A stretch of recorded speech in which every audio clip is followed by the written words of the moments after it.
Welcome to another episode of the iConis podcast. We're gonna be talking about Spider-Man. Yeah, I just said it simple enough. Yeah. No. Yeah. Spider-Man, but something a little unique. Spider-Man, Legend of the Spider Clan. What? Spider-Man, Legend of the Spider Clan. Roll the credits.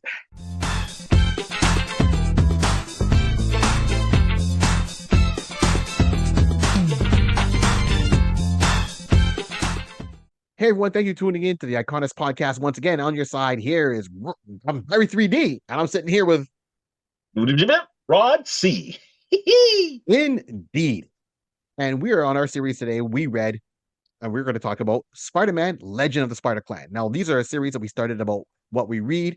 And so don't ask us the worth of the book, ask us the worth of the story. And this is what we're talking about. We're not going to get into price points and anything like that. But these are things I think are fun to add into your long boxes, your collections, to read and enjoy the story. So I know Spider-Man Brand New Day is on its way and it's coming out soon enough, and the trailers are dropping and everyone's excited for it. And we too are excited for it. But of course, Spider-Man Into the Spider-Verse, Beyond the Spider-Verse is on its way too with that third installment. So looking forward to that. In there, they brought in a lot of other different variants of Spider-Man, different versions of Spider-Man in the universes. And I can't even forget to mention on Amazon Prime, for those who have it or wherever you're going to watch it, there is Spider Noir that's coming out with Nicolas Cage, right? So it's going to be a heavy year with the webs and cobwebs coming our way. All right, here we go.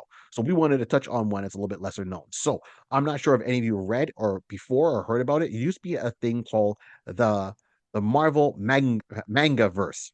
Marvel Manga Verse.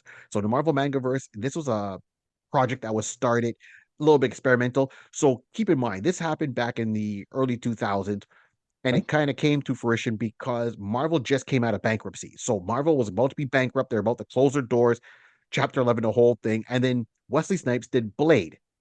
And all of the creators, Stanley, everyone else said the success because of the success of Blade, it brought in that revenue back into Marvel and it saved them from declaring bankruptcy. So now moving into that late 1990s, early 2000s, anime and manga was really making a big move on North American shores, and Marvel wanted to capture on that. So they kind of started this project on the every fifth fifth month or fifth week project, as they called it internally, fifth week project, meaning there were certain months throughout the year that would have 5 Wednesdays instead of four. So this is where they started launching these books and putting it out. So they started the Marvel Mangaverse to capture all those readers and watchers of anime or manga to bring them over, and they took their classic, the characters we knew, and put them into that style. Now, the one that stands out to me was Spider-Man Legend of the Spider Clan. So it's still Peter Parker, it's still Aunt May, it's still Uncle Ben, but instead of Peter being bitten by a radioactive spider in this universe, he is a ninja. The Spider Clan is a group of ninjas, and Peter was being trained by his sensei, Uncle Ben. Right. Okay. And Aunt May. And they tied it together. So it was only 5 issues, and those 5 issues were put together by uh uh Care Andrews and Scotty Young.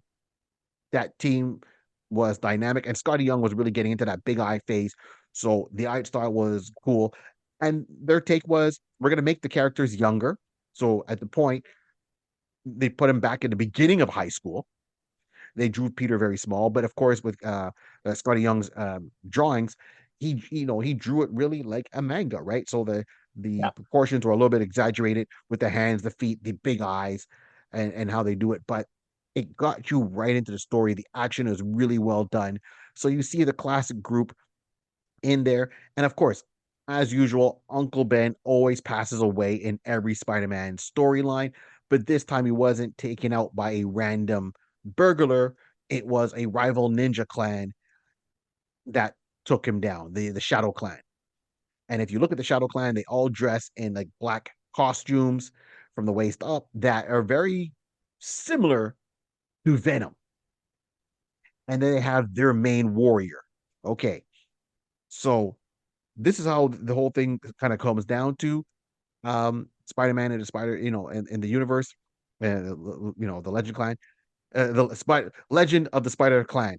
So in there, you see Peter Parker, you got Flash Thompson, you got Harry Osborn, you got Norman Osborn, you got Otto Octavius, who is the teacher at their school, and Jameson is the principal. My goodness. How the tables have turned. My goodness. Right? Right? Like now, for anyone that's a Spider-Man fan, I think this is definitely worth reading. Keep in mind, this is in a different universe. I think it was universe is called 2301, that universe. And this book came and made its debut in March of 2002. Yeah.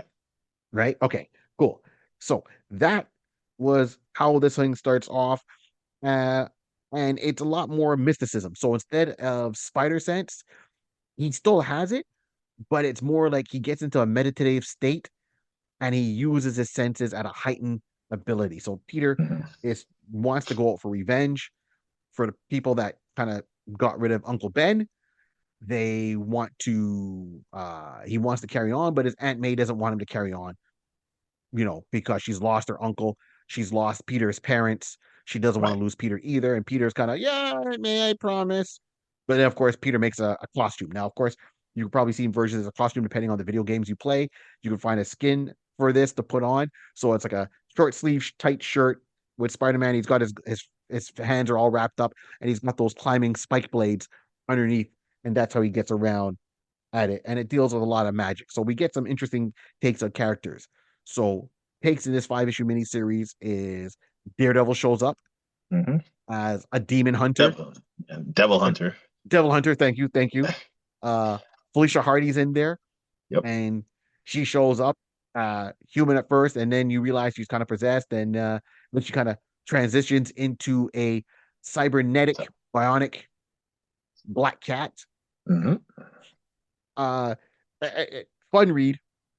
So total redesign, and that's where this whole cultural shift happened, right? It was like I said, it was like the 2000s anime boom. Uh and that gave them the experimental freedom for the fifth week event, as they would call it. And this is why the two creators kind of got into it. And they still wanted to give homage to Stan Lee, Steve Ditko throughout the storytelling with this. So I don't got to get too much in. You could definitely find this as a Hmm. trade. Um, I know now, keep in mind, I know I had this conversation with Rod earlier. There's manga Spider-Man, Yes. and then there's Marvel Mangaverse. Two different things. Who, if you do the Google search for manga Spider-Man, you're going to get a different Spider-Man. You're going to get it drawn in black and white, and that was what was put over in Japan. You're not going to get,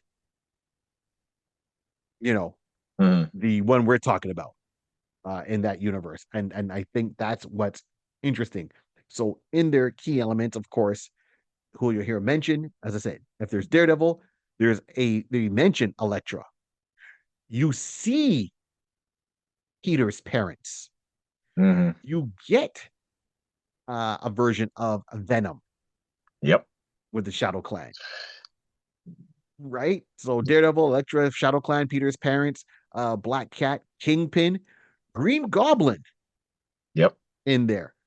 And Venom is not so much from outer space, but a cursed magic amulet. Hey, if you're dealing with ninjas and magic, this is what you're We can going to accept get. that.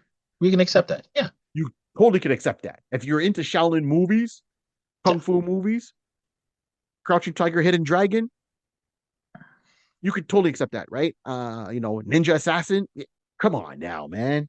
So Rod, what was your overall feeling of this kind of presentation of Spider-Man? So, like you said, is the manga aspect of it. For one, for me, I like the manga aspect of it. The drawing, the details, the visuals of it was definitely give you that type of manga type of look. Um, you could like there's the different representation. Like there was a fight scene, and you can start seeing some other characters in there, like known ones.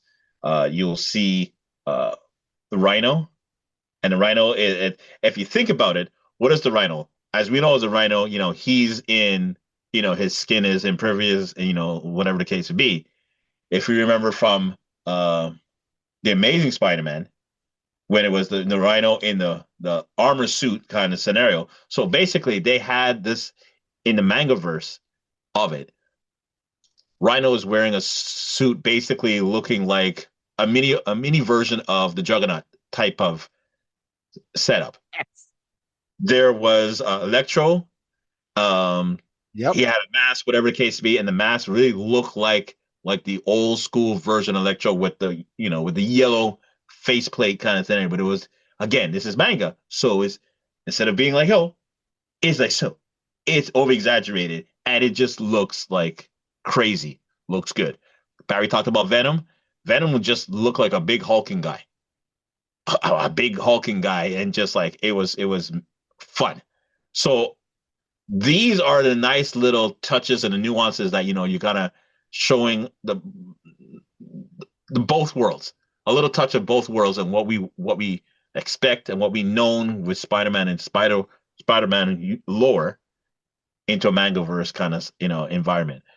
Um, Again, Peter being young, being small, and they definitely emphasize on that. So you're seeing like he's a young individual, and I will just say this honestly, it was cute in the sense because I'm gonna say Peter was looking small and very just small and frail per se compared to the juggernaut of a size of Venom, the juggernaut of size of Matt Murdock, like basically the Yes. Daredevil Devil Hunter in that regard. Devil Hunter was, taller and skinnier type of scenario. But then you flip over to Uncle Ben, Sensei Ben, and Aunt May. They were in the traditional Aunt May. She was in her traditional type of drawn out, like an elderly mother, and it was just like, oh, that's so cute. That was just cute. And Sensei Uncle Ben is looking me is writing me from Oro. I mean, oh my gosh, I just went blind from Avatar. Um, Leading to the Vine. My gosh, I just went Oro. Oh my gosh, The gray matter gray. gray matter is graying, brother. Well, we know the. Oh, anyways, you'll see it and you'll see the representation. It's gonna come to me just before the show ends. I'll tell you that right now. Of course. Of And course.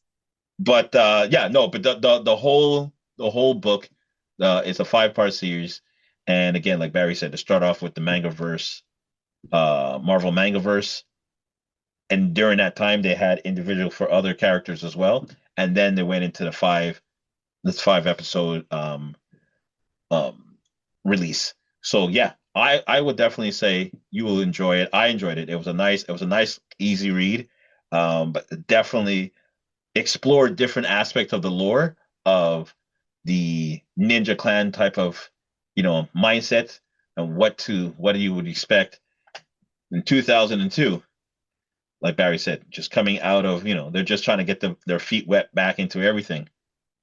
It's a good run. I'll leave that at Absolutely. that. Yeah, absolutely. And keep in mind, it's like what ninjas can run around New York. Well, I would have loved to seen a Listen. little bit more. They do another series on it where they actually bring in the hand because the hand wasn't in there. And if you have Teenage Mutant Ninja Turtles running around in sewers, Aha. right, Aha. and fighting Yeah. Shredder, then this would have been a cool crossover. So I definitely will say this with everybody. One, it's a fun read, easy read. Go to your local comic book stores, pick it up, try and find the trade paperback wherever you can find it and order it, get it added to your collection. You will not be disappointed in reading these books. On top of Hmm. it, you would see the similarities with other properties that have come out that with this whole thing. So if you like ninjas, you like Spider-Man, and you want to see, how different takes on the classic heroes that we know. It is one definitely to add to your long boxes. And I'll even go so far is that I really wish two things would have happened when this came out. That Marvel would have turned around and put out, maybe they did, and maybe I overlooked it, but put out like figures of the whole cast, right? That you've seen in there, right? Mm. From Venom, from Peter, to the Aunt May and Uncle, right? Like the whole, maybe some, give us some couple action figures from that. Give us something, especially that they're coming up with two properties, IPs coming out for Spider-Man this year in 2026. It would be nice to see them kind of go and do a whole Spider-Man day and bring that out. And secondly, Marvel's always looking for projects to do, just like how we see with Warner Brothers with Batman. They put out like Batman Ninja and Batman Aztec, and give me something like this. I think they're on the right track, but in the same art style, give us a one shot mini series, on Disney Plus of Spider-Man: Legend of the Spider Clan, and show people how cool it is, or put it as a movie that we can add into our own personal collections. All right, then. So, any last words, Rod, before we wrap it up? No, listen, you'll be very intrigued and you'll like what you see. Again, the visual aspect of it, the representation of even let's saying the Green Goblin. It's very you can recognize when you see it, like, oh, that's a manga version, and you're like, you'll give the golf clap. Like, touche. Very good, very good. You'll enjoy it. Trust and believe. Check it out. Don't tell, don't be a stranger. Let your friends know about it. Anybody who's interested in Spider-Man, I think they would enjoy this read. Just say. 100%. And the fact that a Spider-Man falls into using all the totems. So, Spider-Man's a totem of a spider. As you mentioned before, Rhino is a totem, Vulture is a totem. Those things work, right? Spider Clan, Vulture Clan, Rhino Clan. Like, it just automatically so easy to translate. And then the creators behind it made a really great job. So, on this note, I'll remember we have a Patreon page, and remember we have a coffee page. So feel free to check out either one. We greatly appreciate it. You'd help us out a lot. Remember, like, subscribe, and share. Don't let the show be a secret. And this whole world was started by a pencil, a piece of paper, and lots of imagination, just like these creators did to put in a different review. So keep on reading, and we'll talk to you soon enough. Spider Day, I'm out.